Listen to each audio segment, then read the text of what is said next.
What's up tout le monde, j'espère que vous allez bien. C'est un plaisir de vous accueillir dans le débrief de la Adidas Trae Young 1.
Ok les amis, j'espère que vous allez bien. Je sais que cette vidéo était très attendue puisque la sortie est imminente sur le site d'Adidas. Je suis extrêmement content de pouvoir vous proposer ce test un peu en avant-première puisque la sortie officielle est fixée au 1er octobre. Je pense qu'elles vont être sold out très rapidement en tout cas.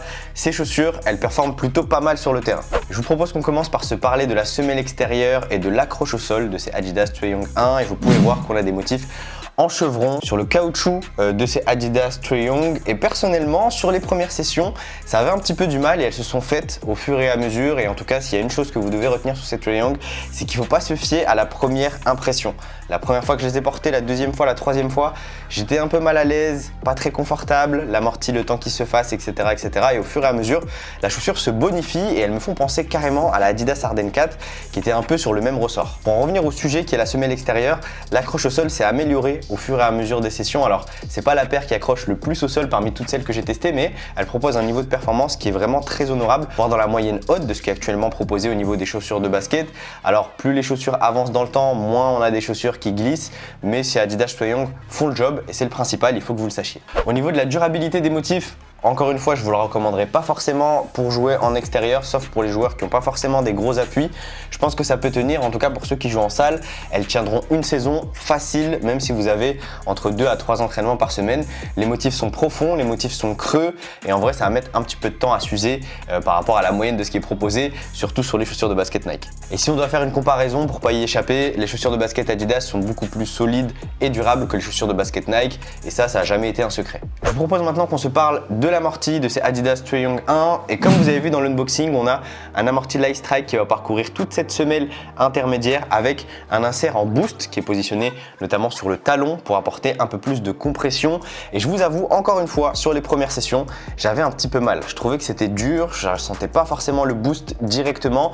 Les premières impressions que j'avais sur l'unboxing, au final, elles n'étaient pas ouf quand je les avais portées sur le terrain sur les 2-3 premières sessions. Et encore une fois, au fur et à mesure, après 5-6 sessions avec la paire, je me sens beaucoup mieux, je me sens plus confortable et surtout l'amorti Light Strike commence à se faire à mon pied et on ressent cette compression, on ressent cette légèreté. Pour les joueurs qui ont des soucis au talon, qui ont un peu mal, je pense que la paire elle sera cool pour vous parce qu'elle va vraiment venir compresser les chocs si vous retombez beaucoup au niveau du talon, et ça c'est surtout pour les big men, même si c'est pas forcément une paire que je recommanderais pour eux. Au niveau de l'avant, on a de moins en moins de mousse, l'amorti laisse place aux sensations sur le terrain, on est très proche du sol, elles me font beaucoup penser au Adidas Next Level. Et pour les joueurs qui sont notamment habitués à avoir des pads zoom à l'avant, vous serez peut-être un peu déçus parce que je trouve qu'il n'y a pas grand chose au niveau de la paume de pied. On a du Light Strike certes, mais vraiment en petite dose. Pour résumer, on a très peu d'amorti à l'avant, du boost à l'arrière, un mélange de Light Strike entre les deux.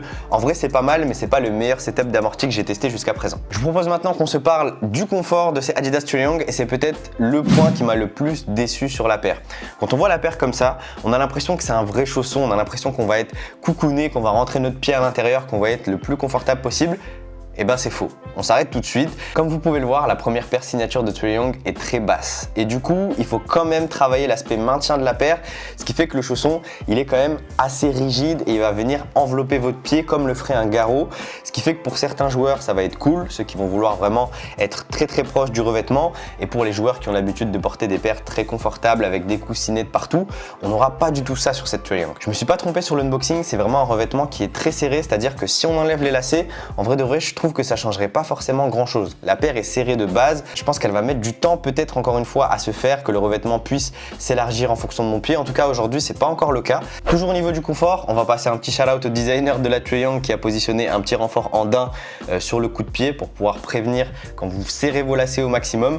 Ça fonctionne mais pas à 100%. Si vous serrez vos lacets comme un dingue, vous allez sentir le revêtement qui s'enfonce dans votre pied. En tout cas vous savez, on est taquin. En tant que testeur, on va essayer de serrer la paire doucement, moyen, très fort, et quand on la serre très fort, on sent quand même que le lacet rentre au niveau du coup de pied. Donc oui, ça serre, mais pas pour ceux qui serrent au max leur lacet. Au-delà du point qui m'a le plus déçu, je vous propose qu'on se parle du point qui va le plus vous surprendre sur cette Adidas, et c'est bien évidemment l'aspect maintien.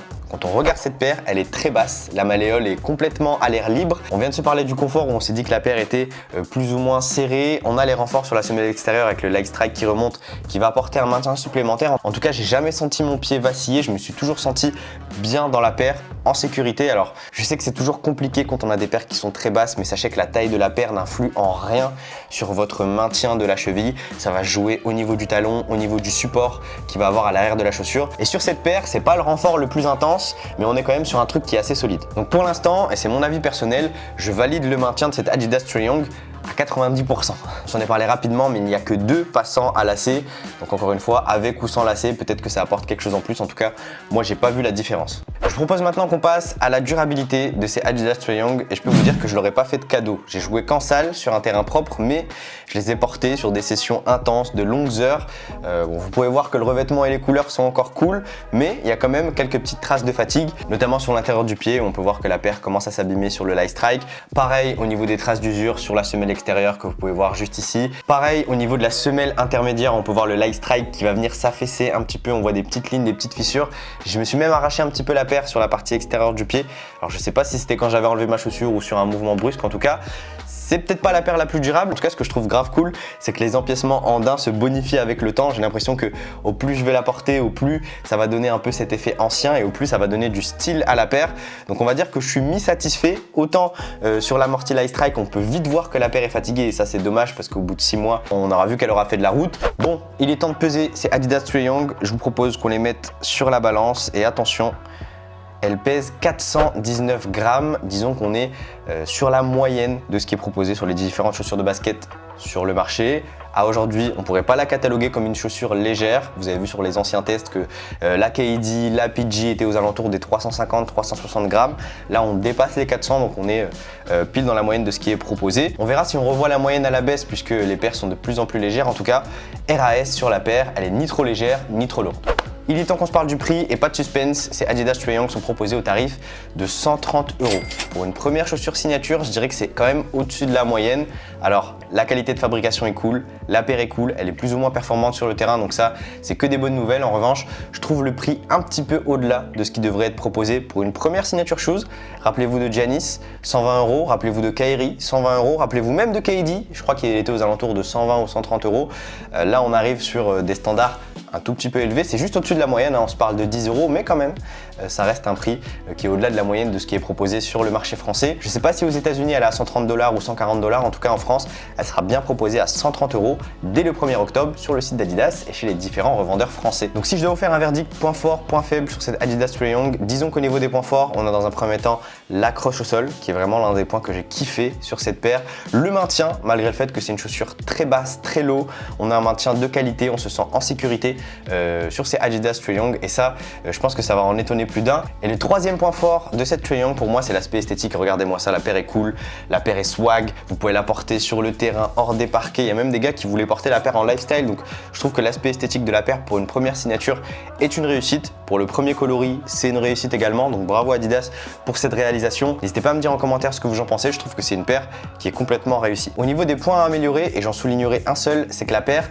elle n'est pas prête à l'emploi, elle n'est pas ready to go. C'est-à-dire que quand on achète la paire, on a besoin de la faire, on a besoin de jouer quelques sessions avec pour avoir de vraies sensations.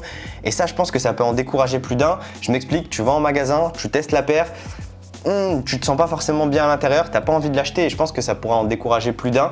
Cette paire, comme je disais, elle se bonifie avec le temps et quand tu testes pas la paire ou quand tu te fies à ton première impression, bah c'est pas ouf. Et du coup, c'est ça qui est un petit peu dommage sur cette Adidas Triumph. Donc pour ceux qui l'achètent, faites plusieurs sessions et vous verrez que ça va s'améliorer avec le temps. Parce qu'au final, le choix se joue dans les détails. Donc parfois, c'est un peu compliqué de choisir une paire comme ça sur une première impression. Bon les amis, je pense qu'on a fait le tour. Comme d'habitude, n'hésitez pas à liker la vidéo, à vous abonner à la chaîne si vous êtes nouveau.